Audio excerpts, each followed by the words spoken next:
내 자녀에게 물려줄 수 있는 가장 귀한 유산으로 우리 자녀들의 인생을 변화시키는 예수님 말씀 7가지를 나눕니다.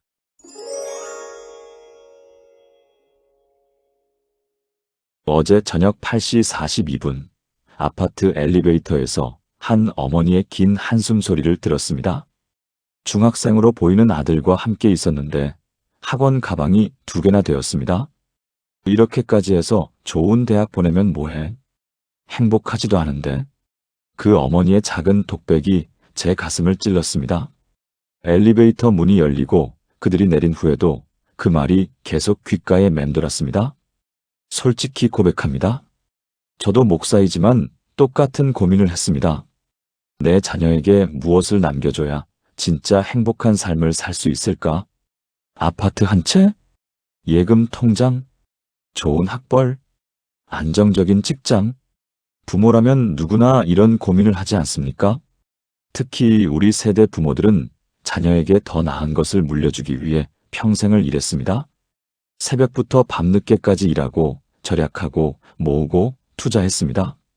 그런데 15년 목회를 하며 수많은 가정을 보면서 놀라운 사실 하나를 발견했습니다. 재산을 많이 물려받은 자녀들이 꼭 행복한 것은 아니었습니다. 오히려 유산 때문에 형제가 원수가 되고 가족이 법정에서 싸우는 모습을 너무 많이 봤습니다. 반면에 물질적으로는 가난했지만 부모로부터 어떤 것을 물려받은 자녀들은 달랐습니다. 그들은 어려움 속에서도 흔들리지 않았고 서로 사랑하며 살아갔고 다음 세대에도 그것을 전했습니다.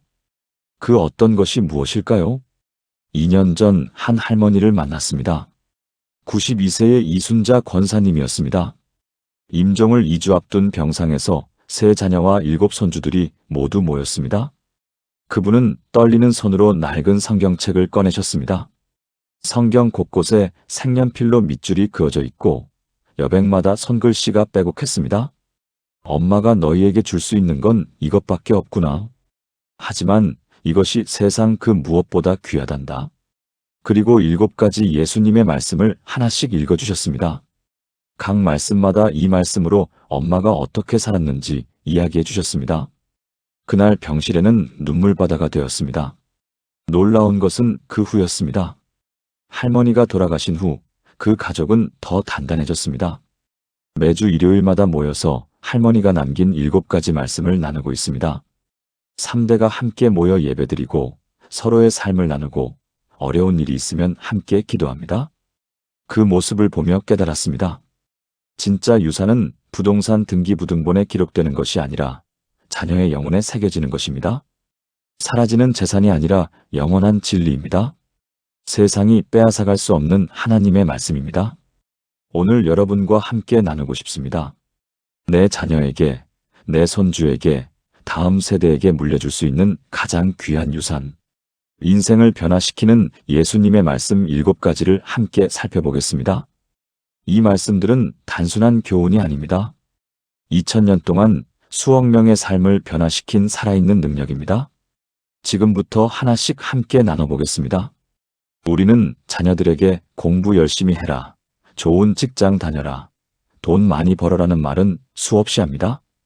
그런데 정작 하나님을 먼저 구하라는 말은 얼마나 자주 하십니까? 어쩌면 우리도 모르게 세상의 성공을 하나님보다 앞세우고 있는 것은 아닌지요? 자녀가 주일 예배보다 학원 시험을 중요하게 여길 때 우리는 어떻게 반응합니까? 그래, 시험이 중요하지. 이번만 학원 가렴. 이렇게 말하고 있지는 않으신가요? 예수님께서는 이렇게 말씀하셨습니다. 너희는 먼저 그의 나라와 그의 의를 구하라. 그리하면 이 모든 것을 너희에게 더하시리라. 마태복음 6장 33절. 이 말씀은 산상수훈의 핵심 중 하나입니다. 당시 사람들은 무엇을 먹을까, 무엇을 마실까, 무엇을 입을까 염려하며 살았습니다. 오늘날 우리와 똑같았습니다. 그런데 예수님은 그 염려의 순서를 완전히 바꾸라고 하셨습니다. 하나님의 나라와 그의 의를 먼저 구하라는 것입니다. 이것은 다른 것을 포기하라는 말이 아닙니다. 우선순위를 바로 세우라는 말씀입니다. 하나님을 첫 번째 자리에 모실 때 나머지 모든 것은 하나님이 책임지신다는 약속입니다. 더하시리라는 표현을 주목하십시오. 빼거나 부족하게 하는 것이 아니라 더하신다는 것입니다. 하나님의 나라를 구하는 사람에게 하나님은 필요한 모든 것을 풍성하게 공급하십니다. 이것이 하나님 나라의 경제 원리입니다. 그렇다면 이 말씀을 자녀에게 어떻게 물려줄 수 있을까요? 첫째, 부모가 먼저 이 원리대로 살아야 합니다. 말이 아니라 삶으로 보여주는 것입니다. 주의를 거룩하게 지키고 11조를 드리고 하나님께 먼저 시간을 드리는 모습을 자녀가 볼 때 그것이 가장 강력한 교육입니다. 둘째, 가정 예배를 통해 이 말씀을 반복해서 나누십시오. 자녀와 함께 오늘 우리가 하나님을 먼저 구한 일이 무엇이었나? 나누는 시간을 가지세요. 셋째, 자녀의 선택의 순간마다 이 원리를 상기시키십시오. 이 선택에서 하나님의 뜻은 무엇일까? 그를 함께 기도하며 찾아가는 것입니다. 대구에 사는 김영애 집사님 58세의 이야기입니다. 아들 준호 당시 고3가 명문대 수시전형 면접 날짜가 주일 오전으로 잡혔습니다. 1년 동안 준비한 시험이었고 이 기회를 놓치면 정시로 가야 했습니다. 김 집사님은 밤새 기도했습니다. 그리고 아들에게 물었습니다. 준호야, 엄마는 내가 선택하는 대로 따르겠다? 하지만 한 가지만 생각해보자. 우리 가정이 지금까지 지켜온 원칙이 뭐지? 준호는 대답했습니다. 하나님을 먼저 구하는 거요. 그래. 지금 이 순간 하나님을 먼저 구한다는 게 뭘까? 준호는 한참을 고민하다가 말했습니다. 엄마, 제가 학교에 전화해서 면접 시간을 오후로 바꿔달라고 요청해 볼게요. 안 되면 예배 드리고 가겠습니다. 다음 날 학교에 전화했지만 시간 변경은 불가능했습니다. 준호는 주일 아침 예배에 참석했습니다. 설교 말씀은 놀랍게도 마태복음 6장 33절이었습니다. 예배 후 서둘러 면접장으로 향했습니다. 30분 늦게 도착했지만 면접관들은 기다려주었습니다. 면접에서 면접관이 물었습니다. 왜 늦었습니까? 준호는 솔직하게 대답했습니다. 교회 예배를 드리고 왔습니다. 저희 가정의 원칙은 하나님을 먼저 구하는 것입니다. 면접관들이 눈빛이 달라졌습니다. 요즘 시대에 그런 학생이 있다니. 당신은 이미 합격입니다. 그 말대로 준호는 합격했습니다. 더 놀라운 것은 그 후였습니다. 대학 4년 동안 하나님을 먼저 구하는 원칙을 지켰고 장학금과 여러 기회들이 끊이지 않았습니다. 지금은 의사가 되어 매주 무료 진료 봉사를 하며 하나님의 나라를 먼저 구하는 삶을 살고 있습니다. 준호는 이렇게 고백합니다. 그날 엄마가 저에게 물려준 것은 대학 합격이 아니라 평생의 원칙이었습니다. 사랑하는 여러분, 지금 저와 함께 이렇게 기도해 보시겠습니까? 하나님 아버지, 오늘 이 귀한 말씀을 제 자녀에게 물려주기 원합니다. 저부터 먼저 주님의 나라와 의를 구하는 삶을 살게 하소서. 제 자녀가 인생의 모든 선택 앞에서 하나님을 먼저 구하는 사람으로 자라나게 하소서. 세상의 성공보다 하나님의 뜻을 우선하는 가정이 되게 하소서. 그리하여 주님께서 약속하신 모든 것을 더하시는 은혜를 경험하게 하소서. 이것을 믿고 선포하며 의지합니다. 예수님의 이름으로 기도합니다. 아멘.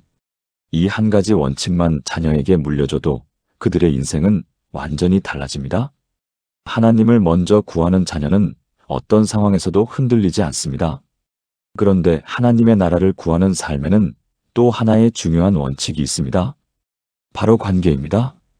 두 번째 말씀을 함께 보시겠습니다. 요즘 자녀들을 보면 마음이 아픕니다. 혼자 있는 시간이 편하다고 말합니다. 관계가 피곤하다고 합니다. 사람 만나는 것보다 핸드폰 보는 게 더 좋다고 합니다.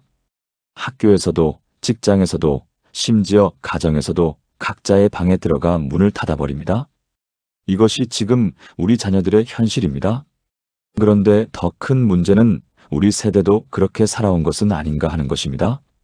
이웃과 교류하지 않고 형제자매와 연락하지 않고 교회 공동체 안에서도 혼자 예배드리고 혼자 돌아갑니다. 우리가 그렇게 살았는데 자녀에게 무엇을 물려줄 수 있겠습니까? 예수님께서 십자가에 달리시기 전날 밤 제자들에게 세 계명을 주셨습니다. 새 계명을 너희에게 주노니 서로 사랑하라. 내가 너희를 사랑한 것 같이 너희도 서로 사랑하라. 요한복음 13장 34절. 이 말씀은 최후의 만찬 자리에서 하신 말씀입니다. 예수님은 곧 십자가에 달려 돌아가실 것을 아셨습니다. 그렇게 얼마 남지 않은 시간에 제자들에게 마지막으로 강조하신 것이 바로 서로 사랑하라는 명령이었습니다. 율법도 아니고 신학적 진리도 아니고 사랑이었습니다.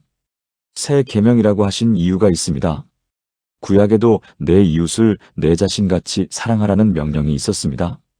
그런데 예수님은 그 기준을 완전히 바꾸셨습니다. 내가 너희를 사랑한 것 같이. 십자가의 사랑, 목숨을 내어주는 사랑, 조건 없는 사랑이 새로운 기준이 된 것입니다. 이 사랑은 감정이 아니라 선택입니다. 좋아서 사랑하는 것이 아니라 결단해서 사랑하는 것입니다. 예수님처럼 사랑하는 것, 이것이 그리스도인의 정체성입니다. 이 말씀을 자녀에게 어떻게 물려줄 수 있을까요? 첫째, 가정 안에서 먼저 실천하는 것입니다. 부부가 서로 사랑하는 모습, 형제자매가 서로 배려하는 모습을 자녀가 매일 볼 때 그것이 DNA처럼 새겨집니다. 둘째, 용서와 화해를 가르치십시오. 관계에서 상처받았을 때 멀어지는 것이 아니라 용서하고 회복하는 과정을 경험하게 하십시오. 셋째, 나눔과 섬김의 기회를 만들어 주십시오. 가족이 함께 봉사하고 어려운 이웃을 돕고 교회 공동체를 섬기는 경험이 자녀에게 사랑의 실체를 가르칩니다. 넷째, 갈등을 피하지 말고 대화로 풀어가는 법을 가르치십시오. 인천에 사는 박민수 장로님 62세 가정의 이야기입니다. 두 아들 당시 고1, 중2 있었는데 형제 사이가 정말 안 좋았습니다. 매일 싸우고 서로 물건을 숨기고 얼굴도 안 보려고 했습니다. 어느 날 큰아들 재민이가 동생 성민이의 게임기를 부숴버리는 사건이 일어났습니다. 동생은 울면서 방에 들어가 문을 잠갔고 형은 내가 잘못했다며 밖에서 소리 질렀지만 문은 열리지 않았습니다. 박 장로님은 그날 저녁 두 아들을 거실로 불렀습니다. 오늘 아빠가 너희에게 물려주고 싶은 것이 있다. 돈도 아니고 집도 아니고 한 가지 말씀이다. 그리고 요한복음 13장 34절을 읽어주었습니다. 예수님은 십자가에 달리시기 전날 밤 제자들이 서로 싸우고 있을 때 이 말씀을 하셨단다. 서로 사랑하라. 내가 너희를 사랑한 것 같이. 재민아, 성민아, 아빠가 너희에게 줄 수 있는 가장 큰 유산은 이거다. 형제가 서로 사랑하는 것, 평생 서로 등이 되어주는 것. 이게 없으면 아빠가 재산을 아무리 많이 남겨도 의미가 없단다.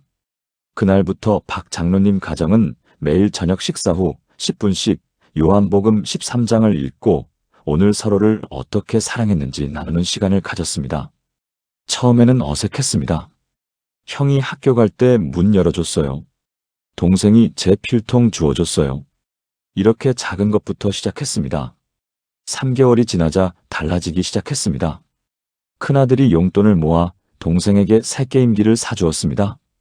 작은 아들은 형이 좋아하는 음식을 만들어 주었습니다. 6개월 후 두 아들은 서로의 기도 제목을 나누며 함께 기도하는 사이가 되었습니다. 지금 두 아들은 각각 28세, 26세가 되었습니다. 형은 변호사, 동생은 의사입니다. 두 사람은 매주 토요일 아침 7시에 만나 함께 운동하고 아침 식사를 합니다. 그리고 여전히 요한복음 13장 34절 말씀을 나눕니다. 올해 형이 결혼할 때 동생이 주례사를 했습니다. 우리 형은 제게 서로 사랑하라는 예수님의 말씀을 삶으로 보여준 사람입니다. 형 덕분에 저는 사랑이 무엇인지 배웠습니다. 식장에 있던 모든 사람이 울었습니다. 박 장로님은 이렇게 말씀하셨습니다. 내가 아들들에게 물려준 최고의 유산은 재산이 아니라 형제애입니다. 사랑하는 여러분, 지금 저와 함께 이렇게 기도해 보시겠습니까? 사랑의 하나님 아버지, 예수님께서 십자가에서 보여주신 그 사랑을 제 자녀에게 물려주기 원합니다. 제 가정부터 서로 사랑하는 가정이 되게 하소서. 용서하고 배려하고 섬기는 사랑을 우리 자녀가 경험하게 하소서. 형제가 서로 원수처럼 지내는 것이 아니라 평생의 동역자가 되게 하소서. 이 사랑의 유산이 대대손손 우리 가정에 흐르게 하소서. 주님께서 우리를 사랑하신 것 같이 우리도 서로 사랑하게 하소서. 예수님의 이름으로 기도합니다. 아멘. 사랑은 가정에서 배웁니다. 자녀가 부모에게서, 형제에게서 사랑을 경험할 때 그들은 세상 어디서나 사랑하며 살 수 있습니다. 이 사랑을 받은 자녀는 세상을 변화시키는 사람이 됩니다. 그렇다면 세상을 어떻게 변화시킬 수 있을까요? 세 번째 말씀이 그 답을 줍니다. 요즘 자녀들에게 물어보면 이렇게 대답합니다. 저는 그냥 평범하게 살고 싶어요. 남에게 피해만 안 주면 되죠. 세상을 바꾸는 건 대단한 사람들이 하는 거죠. 이렇게 자신을 작고 보잘것없는 존재로 생각합니다. 교회 다니는 것도 개인적인 신앙생활일 뿐 세상과는 관계없다고 생각합니다. 하나님을 믿지만 세상에서는 그냥 평범한 사람처럼 살아갑니다. 혹시 여러분도 그렇게 자녀를 키우고 계신 것은 아닙니까? 교회는 열심히 다니되 세상에서는 튀지 말고 조용히 살아라고 가르치고 있지는 않으신가요? 그런데 예수님은 우리에게 이렇게 말씀하십니다. 너희는 세상의 빛이라. 산 위에 있는 동네가 숨겨지지 못할 것이요. 마태복음 5장 14절. 이 말씀도 산상수훈의 일부입니다. 예수님은 제자들에게 너희는 빛이 되어라가 아니라 너희는 빛이라고 선포하셨습니다. 이미 빛인 것입니다. 선택이 아니라 정체성입니다. 그리스도인은 태어날 때부터 세상의 빛으로 부름받은 존재입니다. 세상의 빛이라는 표현을 주목하십시오. 교회의 빛이 아니라 세상의 빛입니다. 세상 한복판에서 어둠을 몰아내고 길을 밝히는 존재라는 것입니다. 산 위에 있는 동네는 당시 갈릴리 지역의 실제 모습을 비유한 것입니다. 산 위에 지어진 마을은 밤이 되면 등불이 켜지고 그 빛은 멀리서도 보였습니다. 숨기려고 해도 숨길 수 없었습니다. 그리스도인도 마찬가지입니다. 우리의 존재 자체가 세상의 빛이 되고 그 빛은 숨길 수 없다는 것입니다. 이것이 그리스도인의 사명입니다. 이 말씀을 자녀에게 어떻게 물려줄 수 있을까요? 첫째, 자녀에게 정체성을 심어주십시오. 너는 세상의 빛이야. 하나님이 너를 특별한 목적으로 이 세상에 보내셨어. 이 말을 자주 들으며 자란 자녀는 자신의 가치를 알고 당당하게 살아갑니다. 둘째, 작은 실천을 격려하십시오. 학교에서 따돌림 당하는 친구에게 다가가는 것, 쓰레기를 줍는 것, 정직하게 시험 보는 것, 이 모든 것이 빛의 실천입니다. 셋째, 진로를 선택할 때 어디서 빛이 될 것인가를 함께 고민하십시오. 돈을 많이 버는 직업이 아니라 하나님의 빛을 비출 수 있는 자리를 찾도록 도와주십시오. 넷째, 실패를 두려워하지 않도록 격려하십시오. 빛은 어둠 속에서 더 밝게 빛납니다. 부산에 사는 최은혜 권사님 56세의 딸 지수 당시 고2 이야기입니다. 지수는 평범한 학생이었습니다. 성적도 중간, 외모도 평범, 특별한 재능도 없다고 생각했습니다. 그런데 고등학교 1학년 겨울방학 때 최 권사님이 지수에게 말했습니다. 지수야, 엄마가 너에게 물려주고 싶은 것이 있어. 마태복음 5장 14절 말씀이야. 너는 세상의 빛이다. 하나님이 너를 이 세상에 보낸 이유가 있어. 내가 빛을 비출 곳을 찾아보렴. 지수는 처음에는 이해하지 못했습니다. 엄마, 저는 빛이 될 만한 사람이 아니에요. 공부도 못하고 재능도 없는데요. 지수야, 빛은 능력이 아니라 존재야. 내가 있는 그곳에서 어둠을 밝히면 돼. 그 후 지수는 학교에서 자신이 빛이 될 곳을 찾기 시작했습니다. 그리고 발견했습니다. 반에서 아무도 말을 걸지 않는 친구가 있었습니다. 혼자 밥을 먹고 혼자 청소하고 늘 고개를 숙이고 다니는 수진이었습니다. 지수는 결심했습니다. 내가 수진이에게 빛이 되자. 다음 날부터 지수는 수진이에게 먼저 말을 걸었습니다. 같이 밥 먹을래? 같이 청소할래? 방과 후에 뭐해? 처음에 수진이는 당황했습니다. 하지만 지수는 포기하지 않았습니다. 매일 한 번씩 말을 걸었고 일주일 후 수진이가 처음으로 웃었습니다. 한 달 후 수진이가 지수에게 편지를 주었습니다.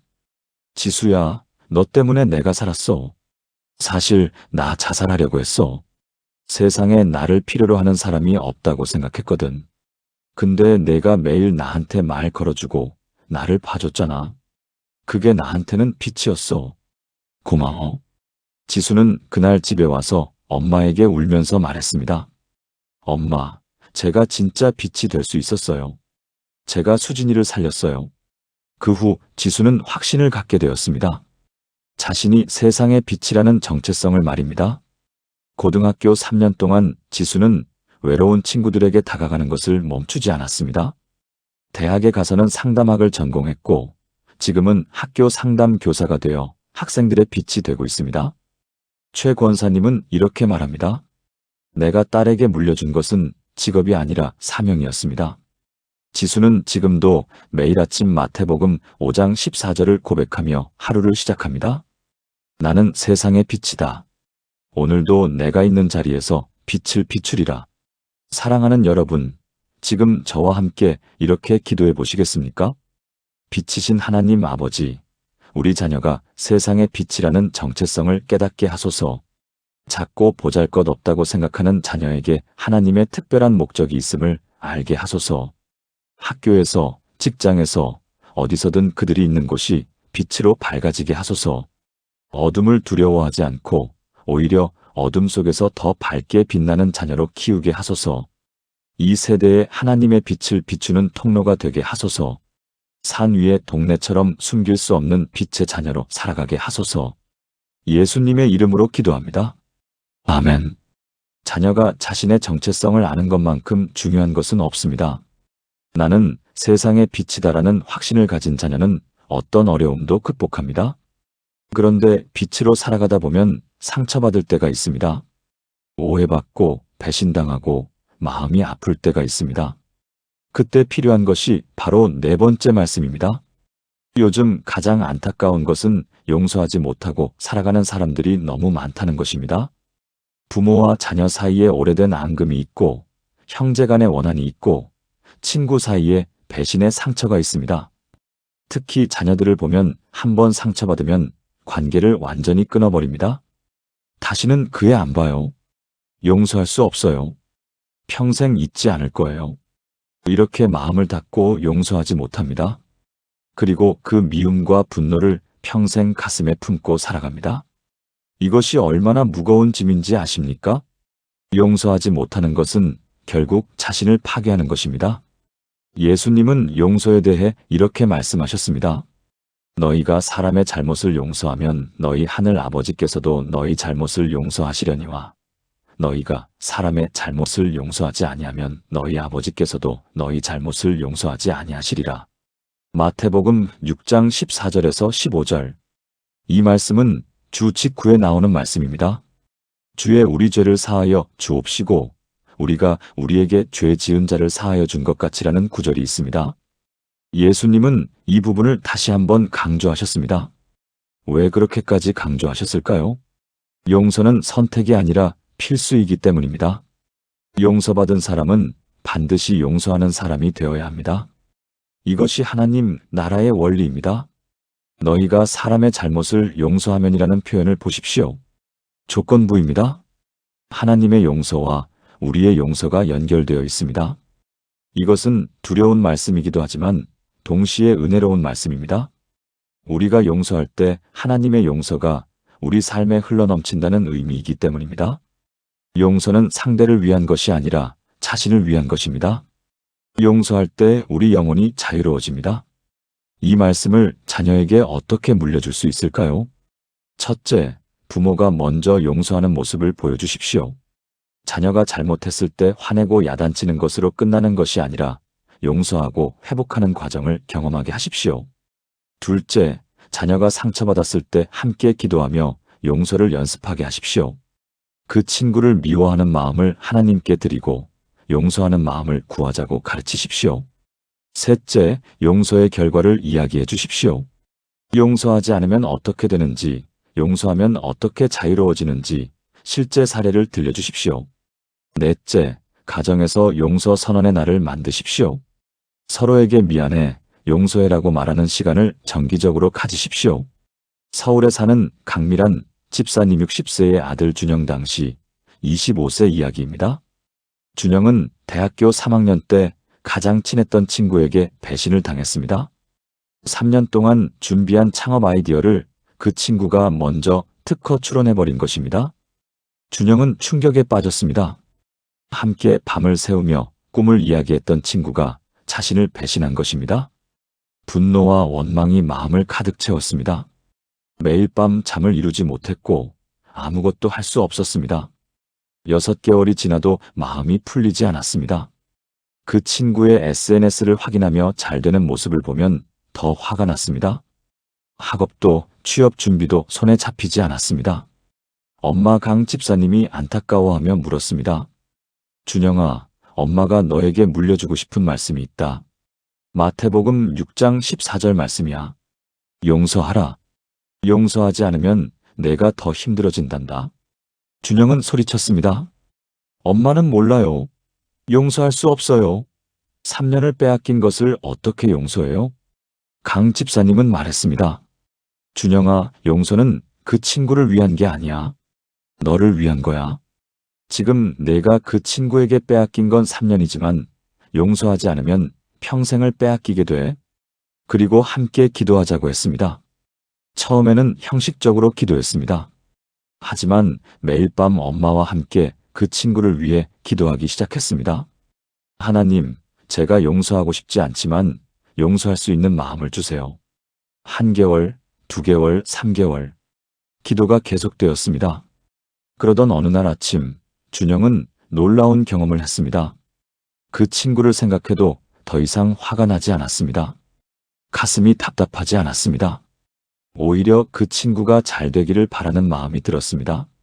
준영은 엄마에게 말했습니다. 엄마, 제가 용서했어요. 진짜로 용서가 됐어요. 이렇게 마음이 가벼울 수가 없어요. 그 후 준영은 새로운 아이디어로 다시 시작했습니다. 2년 후 성공적으로 창업했고 지금은 직원 30명을 둔 대표가 되었습니다. 더 놀라운 것은 그 배신했던 친구가 사업에 실패하고 어려움에 처했을 때 준영이 먼저 연락해서 도와주었다는 것입니다. 그 친구는 울면서 말했습니다. 준영아, 미안해. 어떻게 나를 용서할 수 있어? 준영은 대답했습니다. 내가 용서한 게 아니야. 하나님이 나를 통해 용서하신 거야. 우리 엄마가 물려준 말씀이 있거든. 용서하라. 그 말씀이 나를 살렸어. 지금 두 사람은 다시 친구가 되었고 함께 교회에 다니고 있습니다. 강 집사님은 이렇게 고백합니다. 내가 아들에게 물려준 용서의 말씀이 결국 두 영혼을 살렸습니다. 사랑하는 여러분, 지금 저와 함께 이렇게 기도해 보시겠습니까?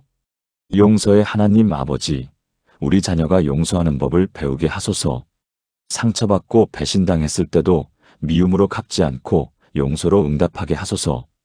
용서하지 못하는 마음이 그들의 미래를 가로막지 않게 하소서. 용서가 약함이 아니라 강함임을 깨닫게 하소서. 용서할 때 그들의 영혼이 자유로워지고 새로운 길이 열리는 것을 경험하게 하소서. 주님께서 우리를 용서하신 것처럼 우리도 서로 용서하는 가정이 되게 하소서.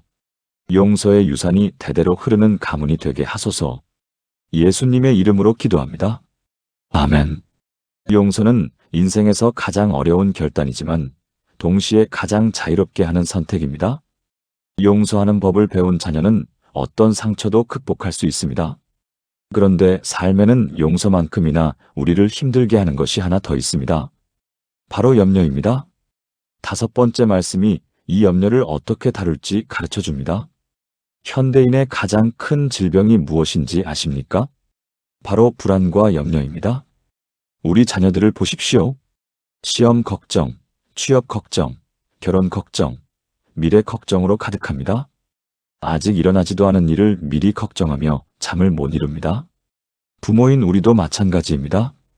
자녀 걱정, 건강 걱정, 노후 걱정, 경제 걱정으로 하루하루를 살아갑니다. 염려가 우리의 일상이 되어버렸습니다. 그런데 이 염려가 우리에게서 기쁨을 빼앗고 평안을 빼앗고 건강까지 빼앗아간다는 것을 아십니까? 염려는 아무것도 해결하지 못하면서 우리의 에너지만 소진시킵니다. 예수님은 염려에 대해 분명하게 말씀하셨습니다. 그러므로 내가 너희에게 이르노니 목숨을 위하여 무엇을 먹을까, 무엇을 마실까, 몸을 위하여 무엇을 입을까 염려하지 말라. 목숨이 음식보다 중하지 아니하며 몸이 의복보다 중하지 아니하냐? 마태복음 6장 25절.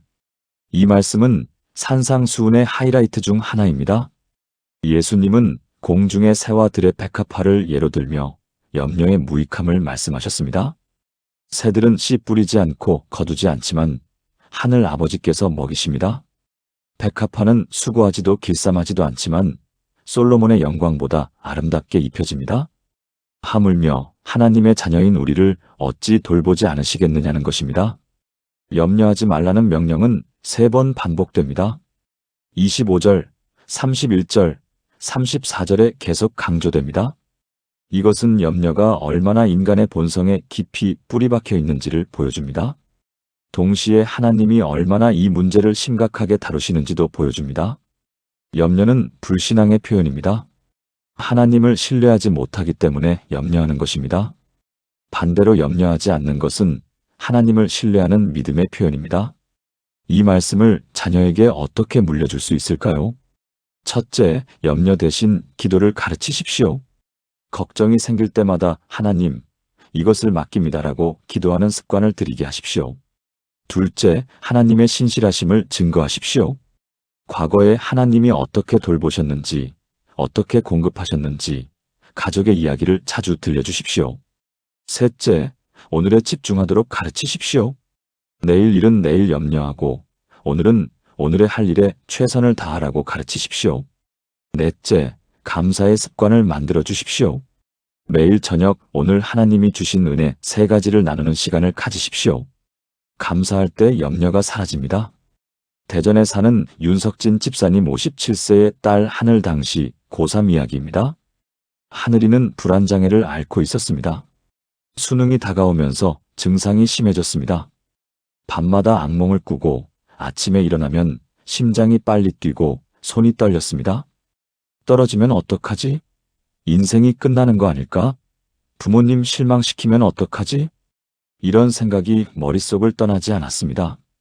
병원에서는 약물 치료를 권했지만 하늘이는 약 먹는 것조차 두려워했습니다. 약 먹으면 머리가 멍해져서 공부 못하면 어떡해요? 윤 집사님은 딸을 보며 가슴이 찢어지는 것 같았습니다. 그날 밤 윤 집사님은 새벽까지 기도했습니다. 하나님, 제 딸을 어떻게 도와야 합니까? 그리고 마태복음 6장 25절 말씀이 떠올랐습니다.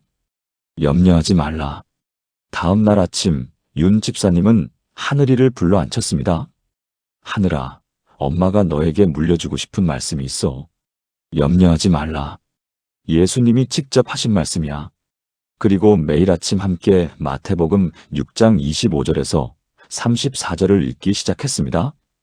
읽고 나서 함께 기도했습니다. 하나님, 오늘 하루 하늘이의 모든 염려를 주님께 맡깁니다. 처음 일주일은 별 변화가 없었습니다. 여전히 하늘이는 불안해했습니다. 하지만 윤 집사님은 포기하지 않았습니다. 2주째 되던 어느 날 하늘이가 말했습니다. 엄마, 신기해요. 아침에 이 말씀 읽고 기도하면 그날은 좀 덜 불안해요. 3주째 하늘이는 자기 전에도 이 말씀을 읽기 시작했습니다. 한 달 후 하늘이는 밤에 잠을 잘 수 있게 되었습니다. 2달 후 학교 모의고사를 볼 때 손이 떨리지 않았습니다. 수능 당일 아침 하늘이는 엄마와 함께 마지막으로 이 말씀을 읽었습니다. 엄마, 저 이제 괜찮아요. 결과가 어떻게 되든 하나님이 책임지실 거예요. 시험장에 들어가는 하늘이의 뒷모습이 당당했습니다. 결과는 목표했던 대학의 합격이었습니다. 하지만 더 중요한 것은 하늘이가 평생 사용할 수 있는 무기를 얻었다는 것입니다. 염려를 이기는 말씀을 말입니다. 대학교 4년 동안 취업 준비 과정에서 사회생활을 시작하며 하늘이는 늘 이 말씀으로 돌아왔습니다. 지금 하늘이는 26세가 되었고 자신과 같은 불안장애를 겪는 청소년들을 상담하는 일을 하고 있습니다. 상담실 책상 위에는 액자가 하나 놓여 있습니다. 염려하지 말라 마태복음 625. 하늘이는 말합니다. 엄마가 저에게 물려준 이 말씀이 제 인생을 바꿨어요. 이제 저도 이 말씀을 다른 사람들에게 물려주고 있어요. 사랑하는 여러분, 지금 저와 함께 이렇게 기도해 보시겠습니까? 평강의 하나님 아버지, 우리 자녀가 염려의 짐을 주님께 맡기는 법을 배우게 하소서. 미래를 걱정하느라 오늘을 잃어버리지 않게 하소서. 공중의 새를 먹이시고 들의 백합화를 입히시는 주님이 우리를 돌보심을 믿게 하소서. 염려 대신 기도를, 불안 대신 신뢰를, 두려움 대신 평안을 주소서. 어떤 상황에서도 염려하지 말라는 주님의 음성을 기억하게 하소서. 이 말씀이 우리 자녀의 평생 안식처가 되게 하소서. 예수님의 이름으로 기도합니다. 아멘. 염려하지 않는 것을 배운 자녀는 어떤 상황에서도 평안을 잃지 않습니다. 하나님을 신뢰하는 법을 아는 사람은 진정으로 자유로운 사람입니다. 그런데 이렇게 자유로운 삶을 살기 위해 반드시 알아야 할 한 가지가 더 있습니다. 바로 섬김입니다. 6번째 말씀이 진정한 위대함의 비밀을 알려줍니다. 우리는 자녀에게 이렇게 가르칩니다. 높은 사람이 되어라. 성공해라. 남들보다 앞서라.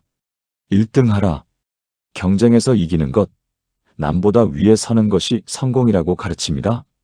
그래서 우리 자녀들은 섬김받으려고 하지 섬기려고 하지 않습니다. 집에서도 부모가 시중을 들어주길 원하고 학교에서도 자기가 중심이 되길 원합니다. 직장에 가서도 섬김보다는 인정받기를 원합니다. 내가 왜 남을 섬겨야 해요? 내가 더 잘하는데? 이것이 이 시대 자녀들의 생각입니다. 하지만 이것은 세상의 가치관입니다. 하나님 나라의 가치관은 정반대입니다. 예수님은 제자들에게 이렇게 말씀하셨습니다. 너희 중에 누구든지 크고자 하는 자는 너희를 섬기는 자가 되고 너희 중에 누구든지 으뜸이 되고자 하는 자는 너희의 종이 되어야 하리라. 인자가 온 것은 섬김을 받으려 함이 아니라 도리어 섬기려 하고 자기 목숨을 많은 사람의 대속물로 주려 함이니라. 마태복음 20장 26절에서 28절. 이 말씀은 제자들이 누가 크냐로 다투고 있을 때 하신 말씀입니다. 야고보와 요한의 어머니가 예수님께 와서 제 아들들을 주의 좌우편에 앉게 해주십시오라고 부탁했습니다. 다른 제자들이 이를 듣고 분개했습니다. 모두가 높은 자리를 원했습니다. 바로 그때 예수님이 이 말씀을 하신 것입니다. 크고자 하는 자는 섬기는 자가 되라. 으뜸이 되고자 하는 자는 종이 되라. 세상과 정반대되는 원리입니다. 세상은 위에 올라가는 것이 성공이라고 하지만 하나님 나라에서는 아래로 내려가는 것이 진정한 위대함입니다. 인자가 온 것은 섬김을 받으려 함이 아니라 도리어 섬기려 하고 예수님 자신이 바로 그 모델이셨습니다. 하나님의 아들이신 분이 종의 모습으로 이 땅에 오셔서 섬기셨습니다. 제자들의 발을 씻기시고 병든 자를 고치시고 배고픈 자를 먹이시고 마침내 십자가에서 목숨까지 주셨습니다. 이것이 진정한 위대함입니다. 이 말씀을 자녀에게 어떻게 물려줄 수 있을까요? 첫째, 가정에서부터 섬김을 실천하게 하십시오. 설거지, 청소, 동생 돌보기 등 작은 일부터 시작하십시오. 이건 부모가 할 일이야가 아니라 우리 가족 모두가 서로 섬기는 거야라고 가르치십시오. 둘째, 봉사의 기회를 만들어 주십시오. 교회 봉사, 지역사회 봉사, 노인 요양원 방문 등 섬김을 경험하게 하십시오. 셋째, 직업을 선택할 때도 어떻게 섬길 것인가를 기준으로 삼게 하십시오. 돈을 많이 버는 직업이 아니라 사람을 섬길 수 있는 직업을 선택하도록 도와주십시오. 넷째, 리더십의 진정한 의미를 가르치십시오. 진정한 리더는 군림하는 자가 아니라 섬기는 자라는 것을 말입니다. 광주에 사는 한상훈 권사님 61세의 아들 민석 당시 대사 이야기입니다. 민석은 명문대 경영학과를 다니고 있었고 대기업 인턴으로 선발되었습니다. 주변에서 모두 축하했고 미래가 보장된 것처럼 보였습니다. 그런데 인턴 첫 주 민석은 충격을 받았습니다. 선배 직원들이 후배들을 대하는 모습이 너무 차가웠습니다. 서로를 경쟁자로 보고 누가 먼저 인정받을까 싸웠습니다. 실수하는 사람을 돕지 않고 오히려 조롱했습니다. 민석도 살아남기 위해 똑같이 행동하기 시작했습니다. 그런데 3주째 되던 금요일 밤, 집에 돌아온 민석은 공허함을 느꼈습니다. 이게 내가 원하던 삶인가? 주말에 교회에 갔습니다. 설교 본문이 마태복음 20장 26절이었습니다. 크고자 하는 자는 섬기는 자가 되라. 민석은 가슴이 쿵 내려앉는 느낌을 받았습니다. 예배 후 한 권사님을 찾아갔습니다. 엄마, 저 이 회사 그만두려고요. 왜? 그렇게 어렵게 들어간 곳인데? 저기서는 사람을 섬길 수 없어요. 경쟁하고 이기는 것만 중요해요. 엄마가 저에게 가르쳐준 것과 정반대예요. 한 권사님은 아들의 눈을 보며 말했습니다. 민석아, 엄마가 내게 물려주고 싶었던 것이 바로 그거야. 섬기는 자가 되라. 내가 그걸 기억하고 있다니 엄마가 너무 감사하다. 민석은 인턴을 마치고 그 회사에 가지 않았습니다.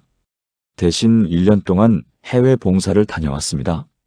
아프리카에서 우물을 파고 학교를 짓고 아이들을 가르쳤습니다.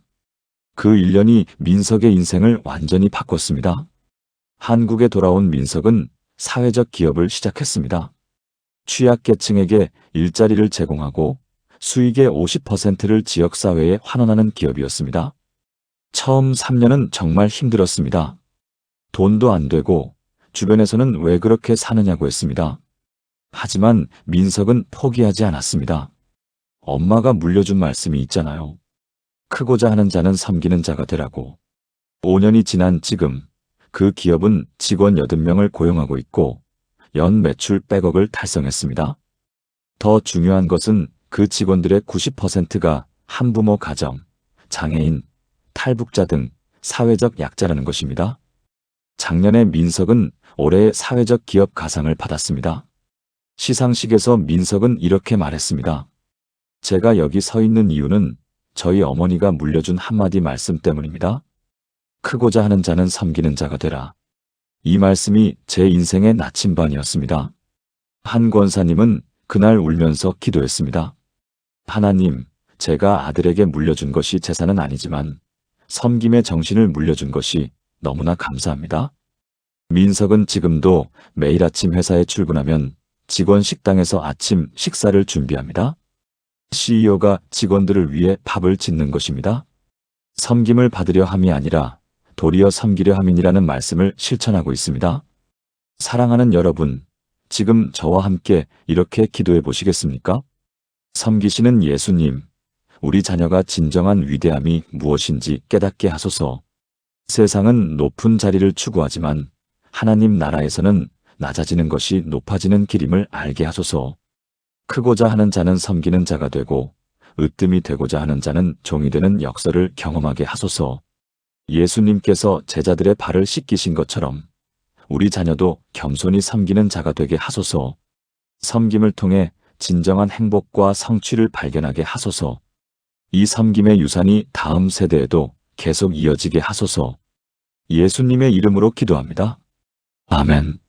섬기는 법을 배운 자녀는 어디를 가든 환영받고 사랑받습니다. 진정한 리더는 군림하는 자가 아니라 섬기는 자입니다. 지금까지 6가지 말씀을 나눴습니다. 하나님을 먼저 구하고 서로 사랑하고 빛이 되고 용서하고 염려하지 않고 섬기는 살. 이제 마지막 7번째 말씀입니다. 이것이 바로 모든 것의 뿌리이자 핵심입니다. 지금까지 나눈 6가지 말씀을 보면서 이렇게 생각하실 수 있습니다. 좋은 말씀이긴 한데 내 힘으로 할 수 있을까? 맞습니다. 우리 힘으로는 할 수 없습니다. 하나님을 먼저 구하는 것도, 완전히 용서하는 것도, 염려하지 않는 것도, 끝까지 섬기는 것도 우리 힘으로는 불가능합니다. 그래서 예수님은 마지막으로 가장 중요한 비밀을 알려주셨습니다. 이 모든 것의 근원이 되는 말씀입니다. 이것 없이는 다른 모든 것이 불가능합니다. 예수님께서 제자들에게 하신 마지막 유언과도 같은 말씀입니다. 내 안에 거하라. 나도 너희 안에 거하라. 가지가 포도나무에 붙어 있지 아니하면 스스로 열매를 맺을 수 없음같이 너희도 내 안에 있지 아니하면 그러하리라. 나는 포도나무요 너희는 가지라. 그가 내 안에 내가 그 안에 거하면 사람이 열매를 많이 맺나니 나를 떠나서는 너희가 아무것도 할 수 없음이라. 요한복음 15장 4절에서 5절. 이 말씀은 최후의 만찬 후에 하신 말씀입니다. 예수님은 곧 십자가에 달려 돌아가실 것을 아셨습니다. 제자들과 함께할 시간이 얼마 남지 않았습니다. 그런 절박한 순간에 예수님이 강조하신 것이 바로 내 안에 거하라는 것이었습니다. 포도나무와 가지의 비유는 완벽한 설명입니다. 가지는 포도나무에 붙어 있을 때만 생명을 유지할 수 있습니다. 나무에서 떨어진 가지는 곧 시들어 죽습니다. 아무리 노력해도, 아무리 애써도 혼자서는 열매를 맺을 수 없습니다. 우리도 마찬가지입니다. 예수님 안에 거할 때만 영적 생명이 유지됩니다. 그분과 연결되어 있을 때만 열매를 맺을 수 있습니다. 나를 떠나서는 너희가 아무것도 할 수 없음이라. 이 말씀이 핵심입니다. 우리 힘으로는 아무것도 할 수 없습니다. 하지만 예수님 안에 거하면 모든 것이 가능합니다. 이 말씀을 자녀에게 어떻게 물려줄 수 있을까요?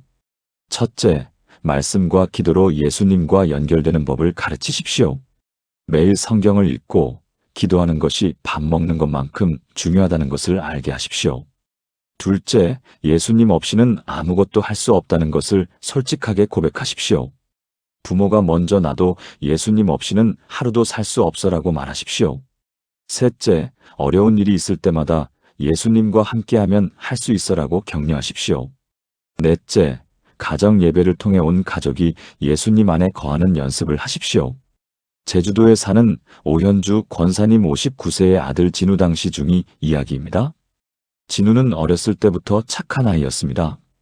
교회도 열심히 다니고 공부도 잘하고 효자였습니다. 그런데 중학교 2학년이 되면서 갑자기 변했습니다. 예배에 가기 싫다고 하고 성경을 읽지 않고 기도도 하지 않았습니다. 오 권사님이 물었습니다. 진우야, 왜 그러니? 무슨 일 있니? 진우는 울먹이며 대답했습니다. 엄마, 저 이제 크리스천 그만하고 싶어요. 너무 힘들어요. 무엇이 힘든데? 학교에서 착하게 살려고 하는데 자꾸 실패해요. 화내지 말아야 하는데 화내고 거짓말하지 말아야 하는데 거짓말하고 친구들한테 잘해주려고 하는데 자꾸 싸우게 돼요. 제가 나쁜 사람인가 봐요. 크리스천은 저한테 안 맞아요. 오 권사님은 아들을 안아주며 말했습니다. 진우야, 엄마가 내게 가장 중요한 말씀 하나를 물려주고 싶구나. 요한복음 15장 4절. 내 안에 거하라. 진우야, 내 힘으로 착하게 살려고 하지 마. 예수님 안에 거하면 예수님이 내 안에서 사시면서 내가 할 수 없는 것을 하게 해주신단다. 무슨 뜻이에요? 포도나무 가지를 생각해봐. 가지가 혼자 힘으로 포도를 맺을 수 있니? 안 되지. 나무에 붙어 있어야 포도가 열리잖아. 우리도 마찬가지야. 예수님께 붙어 있으면 예수님이 우리를 통해 열매를 맺게 하신단다. 그날부터 오 권사님은 진우에게 새로운 방법을 가르쳤습니다. 아침에 일어나면 예수님, 오늘 제 안에 계셔주세요라고 기도하는 것. 학교 가기 전에 요한복음 15장 4절을 한번 읽는 것. 화가 날 것 같을 때 예수님, 제 안에서 도와주세요라고 속으로 외치는 것. 처음에는 어색했지만 진우는 매일 실천했습니다. 놀라운 일이 일어나기 시작했습니다. 2주 후 진우는 엄마에게 말했습니다. 엄마, 신기해요. 제가 예수님을 부르면 정말 화가 좀 가라앉아요. 한 달 후, 엄마, 오늘 친구가 제 물건 망가뜨렸는데 용서할 수 있었어요. 제 힘으로는 안 됐을 텐데 예수님이 도와주신 것 같아요. 3개월 후, 진우는 완전히 달라졌습니다. 혼자 힘으로 착한 사람이 되려고 애쓰는 것이 아니라 예수님과 함께 사는 법을 배웠습니다. 실패해도 좌절하지 않았습니다. 내 힘으로 안 되는 게 당연하지. 예수님, 다시 도와주세요라고 기도했습니다. 고등학교에 올라가서도 진우는 이원리로 살았습니다. 시험 기간에도 친구들과 갈등이 있을 때도 진로를 결정할 때도 항상 예수님 안에 거하는 것이 첫 번째였습니다. 대학교 2학년 때 진우는 선교사로 부르심을 받았습니다. 졸업 후 신학을 공부하고 지금은 필리핀에서 청소년 선교를 하고 있습니다. 작년에 한국에 잠깐 들어왔을 때 간증했습니다. 제가 선교사가 될 수 있었던 것은 엄마가 중2 때 물려준 한마디 말씀 때문입니다. 내 안에 거하라. 이 말씀이 없었으면 저는 중학교 때 신앙을 포기했을 거예요. 하지만 예수님 안에 거하는 법을 배운 후 제 인생이 완전히 바뀌었습니다. 지금도 매일 아침 제가 가장 먼저 하는 기도는 이거예요. 예수님, 오늘도 제 안에 거하시고 제가 주님 안에 거하게 하소서. 오 권사님은 눈물을 흘리며 감사했습니다. 하나님, 제가 아들에게 물려준 말씀이 그의 평생 힘이 되고 있습니다. 감사합니다. 사랑하는 여러분, 지금 저와 함께 이렇게 기도해 보시겠습니까? 생명의 근원이신 예수님, 우리 자녀가 주님 안에 거하는 법을 배우게 하소서. 자기 힘으로 살려고 애쓰다가 지치지 않게 하소서. 포도나무 가지가 나무에 붙어 있듯이 우리 자녀가 주님께 붙어 있게 하소서. 주님을 떠나서는 아무것도 할 수 없음을 깨닫게 하소서. 하지만 주님 안에 거하면 풍성한 열매를 맺을 수 있음을 경험하게 하소서. 매일 아침 주님과 연결되는 시간을 갖게 하소서. 말씀과 기도로 주님과 동행하는 삶을 살게 하소서. 주님 안에 거하는 이 비밀이 대대손손 우리 가정에 전해지게 하소서. 예수님의 이름으로 기도합니다. 아멘. 이것이 마지막 7번째 말씀입니다. 동시에 가장 중요한 첫 번째 말씀이기도 합니다. 예수님 안에 거할 때 다른 6가지가 모두 가능해집니다.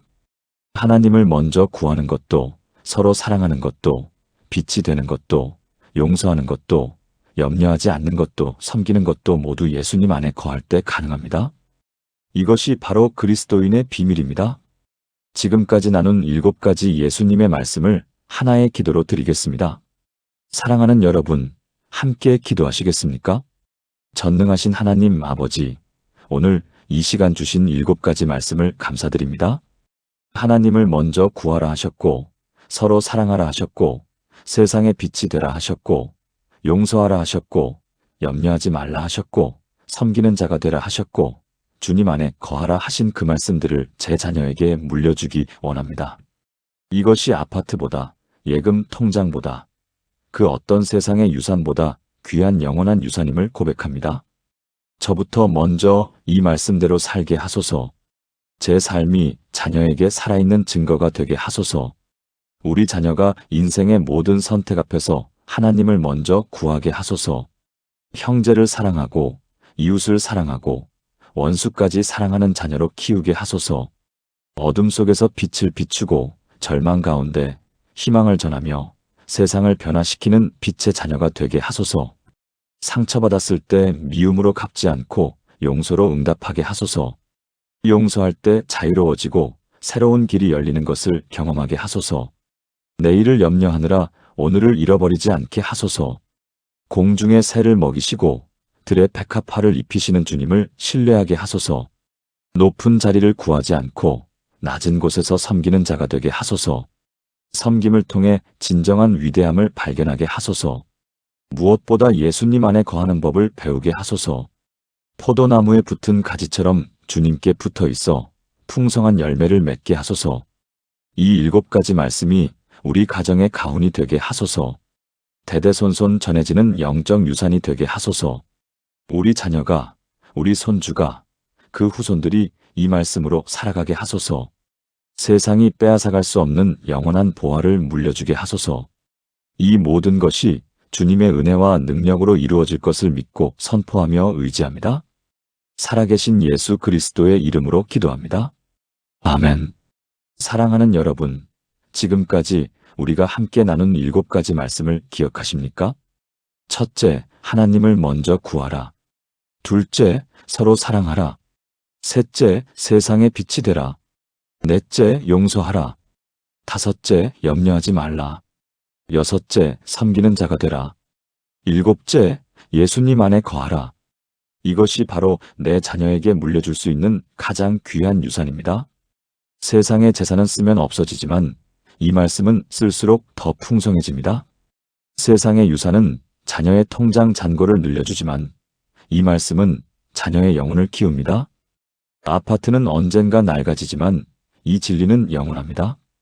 예금은 인플레이션으로 가치가 떨어지지만 하나님의 말씀은 시간이 지날수록 더 빛납니다. 오늘부터 이 7가지를 여러분의 자녀에게 물려주시기 바랍니다. 매일 아침 이 말씀을 함께 읽으십시오. 식사 시간마다 이 말씀으로 대화하십시오. 잠들기 전에 이 말씀으로 기도하십시오.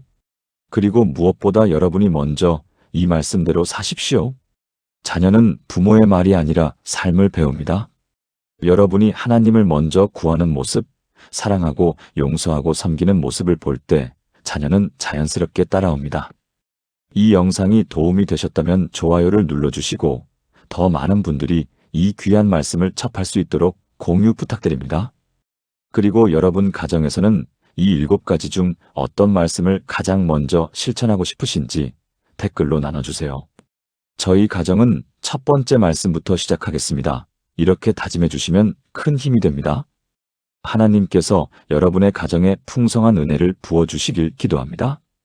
여러분의 자녀가 이 말씀으로 세워지고 이 진리로 살아가며 다음 세대에게도 이 유산을 물려주는 축복이 있기를 간절히 바랍니다. 다음 영상에서 또 만나 뵙겠습니다. 하나님의 은혜와 평강이 여러분과 여러분의 가정에 항상 함께 하시기를 축복합니다. 감사합니다.